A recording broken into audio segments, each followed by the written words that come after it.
আবার একটি নতুন রেসিপি নিয়ে আপনাদের কাছে চলে এলাম। পটল, আলু, ছোটো তেতো বেগুন, মুরগির মাংস দিয়ে রেসিপিটি শুরু থেকে শেষ পর্যন্ত দেখবেন। দিচ্ছি সয়াবিন, দিচ্ছি ছোটো তেতো বেগুন, ভেজে নিতে হবে তেলে, সামান্য লবণ। ছোটো তেতো বেগুন ভাজা হয়ে গেছে, দিচ্ছি আলু লাল করার জন্য, দিচ্ছি সয়াবিন অয়েল,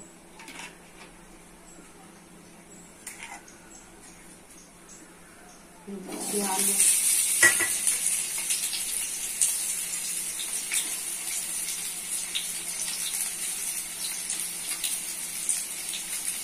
দিচ্ছি একটু হলুদ গুঁড়ো, লবণ।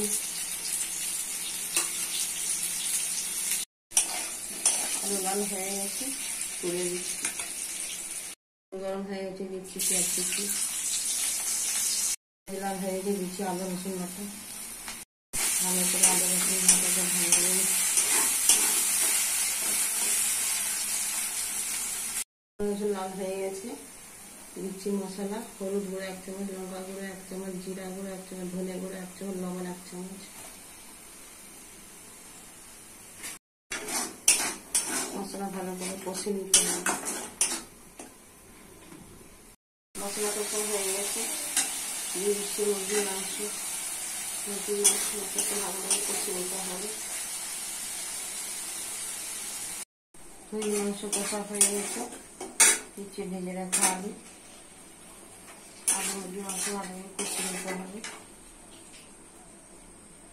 মুরগির মাংস আলু কষা হয়ে গেছে, দিচ্ছি পটল। পটল আলু মুরগির মাংস ভালো করে কষে কষে রান্না করে নিতে হবে। পটল আলু মুরগির মাংস কষা হয়ে গেছে, দিচ্ছি ছোটো তেতো বেগুন, ভালো করে কষে কষে রান্না করে নিতে হবে।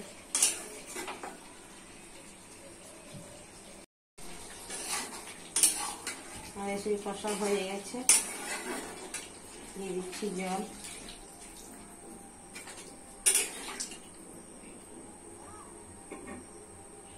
দিচ্ছি গরম মশলা। হয়ে গেলে নাম করে দেখেছি। রেসিপিটি রেডি হয়ে গেছে। কত সুন্দর, কত কালারফুল, কত টেস্টি। বাড়িতে করে খাবেন, পরিবারকে করে খাবেন। সাবস্ক্রাইব করবেন, সঙ্গে থাকবেন, পাশে থাকবেন।